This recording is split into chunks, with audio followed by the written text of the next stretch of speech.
কবিতা দেবেশ ঠাকুরের লেখা। কবিতাটির নাম মোঘল ছাড়াই জাংশন। মোঘল ছাড়াই জাংশন। গভীর রাতে ট্রেন থেকে প্ল্যাটফর্মে এসে নামলেন একজন বৃদ্ধ। বয়স ৮০-৯০, এমনকি ১০০ হতে পারে। জানুয়ারি মাস, প্রবল শীত। প্রায় নির্জন প্ল্যাটফর্মে দিশাহীন, উদ্দেশ্যহীন একা একা হেঁটে চলেছেন বৃদ্ধ আরও এক অনিশ্চয়তার দিকে। সারা শরীরে একটি কটি বস্ত্র ছাড়া কোথাও কোনো আবরণ নেই। সহসা রেলের টিটি অবাঞ্ছিত বৃদ্ধকে দেখে জিজ্ঞাসা করলেন, আপ কৌন হ্যায়?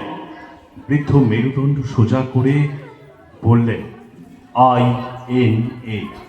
টিটি এবার বললেন, টিকিট দিখাইয়ে। বৃদ্ধ আবার বললেন, INA। টিটি আর দায়িত্ব নিলেন না।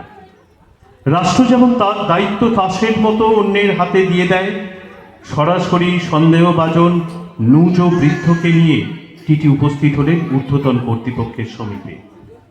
ঊর্ধ্বতন দীর্ঘ অভিজ্ঞতার চোখ, পা থেকে মাথা পর্যন্ত, আবার পা থেকে মাথা পর্যন্ত খুঁটিয়ে খুঁটিয়ে দেখে বললেন, আপনি কি বাঙালি, বিহারি, তামিল, তেলেগু, মালায়ালি, কন্নড়? সে একটি উত্তর আবার বেরিয়ে এলো বৃদ্ধের মুখ থেকে, INA। ঊর্ধ্বতন চোখ দুটো আরো সরু করে সন্দেহতর হয়ে জিজ্ঞাসা করলেন, আপনি কি উগ্রপন্থী, আতঙ্কবাদী, জঙ্গি? তারপরে প্রশ্নপত্রে না গিয়ে RPF-কে দেখে বললেন, দেখো তো শরীরে কোথাও একটা গ্রেনেড কিংবা AK-47 লুকিয়ে আছে কিনা?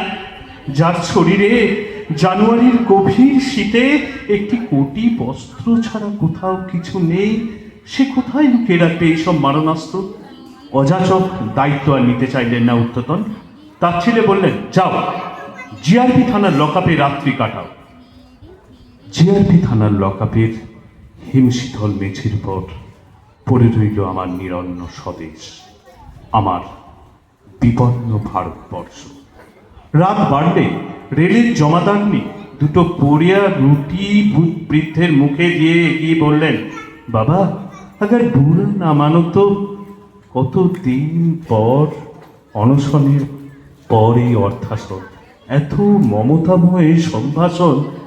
বৃদ্ধের দু চোখ দিয়ে জল ধারা নেমে এলো। জমাদারনি জলের ঘটি বৃদ্ধের দিকে এগিয়ে দিয়ে বললেন, বাবা আপনি কি কাউকে খুঁজছেন? হ্যাঁ মা, ঠিক বুঝেছ, আমি খুঁজে বেড়াচ্ছি। কাকে? আমার আত্মীয়দের। এত বড় দেশ, নাম ঠিকানা না জানলে কোথায় পাবেন আত্মীয়দের? বৃদ্ধ কোমরের কাপড়ের ফালি থেকে বার করলেন একটি কাগজের টুকরো, হলুদ, শতছিন্ন, বিবর্ণ কাগজ। জমাদারনি দেখলেন 4টি নাম শুধু সেখানে লেখা। এরাই আপনার আত্মীয়? কোথায় থাকেন? এদের নামই এদের পরিচয়। কাগজের টুকরোর প্রথম নাম মোহনদাস করমচাঁদ গান্ধী। জানো মা, মোহনদাস বলেছিলেন, আমাদের দেশে কোনো হিংসা থাকবে না, রক্তপাত থাকবে না, ঘৃণা থাকবে না। আজও মানুষ বড় বিপন্ন, হানাহানিতে ক্লান্ত, ভাগাভাগিতে জীর্ণ। আজ মোহনদাসকে বড় দরকার। যেমন করে এই তো সেদিন 46-এর নোয়াখালীতে সাঁকোর উপর দাঁড়িয়ে বলেছিলেন, পহলে মুঝে মারো পর দুসরে উপর কি হাত উঠাও। সহসা সেই প্রায় অন্ধকার লকআপে বৃদ্ধের আলোর মতো আরেকটি মানুষকে যেন দেখতে পেলেন। চিৎকার করে বললেন, সর্বাধিনায়ক, সেই 13 বছর বয়সে আজাদ হিন্দ ফৌজে যোগদান করব বলে তোমার কাছে গিয়ে দাঁড়িয়েছিলাম। সেই 45-এ তোমার পাশে দাঁড়িয়েছিলাম, তোমার গলায় গলা মিলিয়ে বলেছিলাম, দিল্লি চলো। তারপর কত দিন কেটে গেল, সারা দেশের সব প্রান্তে তোমায় খুঁজে বেরিয়েছি। কারো সামনে যদি বলি আমি INA-র লোক, আমি আজাদ হিন্দ ফৌজে সুভাষচন্দ্রের পাশে ছিলাম, পাগল ভেবে আমায় কাদা ছড়ে, আমায় অপমান করে, নিগ্রহ করে। অসম্মান আর ভুলে যাওয়ার জন্যই কি এ জীবন? আমি কি ভুলতে পারি না নেতাজি?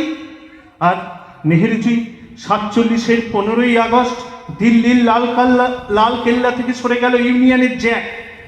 আমাদের তেরঙ্গা জাতীয় পতাকা তোমার হাত ধরে পথ পথ করে উঠতে লাগলো পরম বিশ্বাসে। আর সেই গভীর রাত্রে তোমার বেতার ভাষণ আজও কানে শুনতে পাই, দেখতে পাই প্রথম স্বাধীনতা দিবসের প্রথম সূর্য। কি বিশ্বাস, কি আস্থা, কি প্রবল আত্মমর্যাদা। তারপর বহু বছর কেটে গেল, টুকরো টুকরো হয়ে গেল দেশ। একজন কবি যে ভাঙন রুখতে পেরেছিলেন, তোমরা এতজন রাজনীতিবিদ দার্শনিকেরাও তাও পারো। একদিকে কুবেরের ভান্ডারে কোটি কোটি টাকা, অন্যদিকে বিপন্ন নিরন্ন মানুষ ফুটপাতে রাত কাটায়। তোমার সেই স্বপ্নের দিন কবে আসবে নেহেরুজি?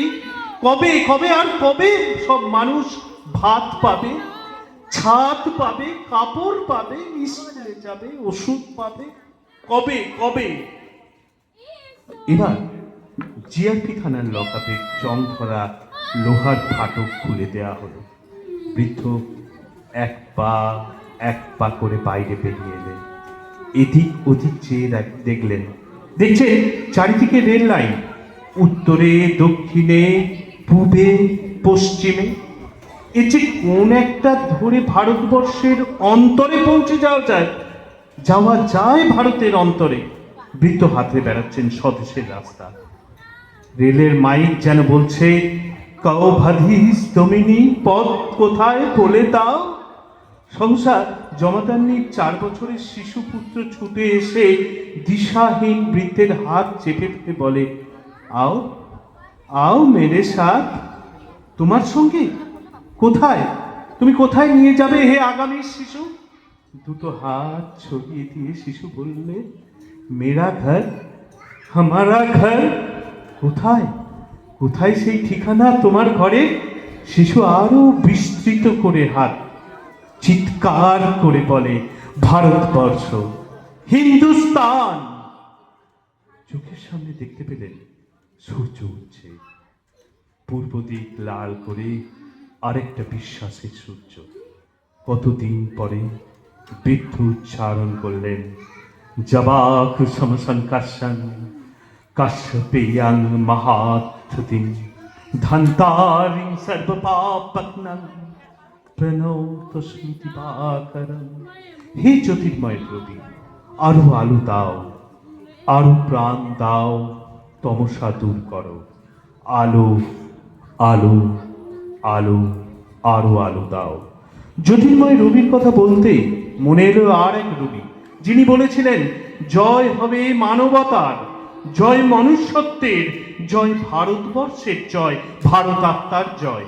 এই জয়ধ্বনি শোনা যাবে প্রতি মুহূর্তে সেই রবির কণ্ঠে ধ্বনিত হয়ে থাক, জনগণ মনধি নায়ক জয় হে ভারত ভাগ্য বিধাতা। নমস্কার, ধন্যবাদ। আশা আমি এবার মহারাজের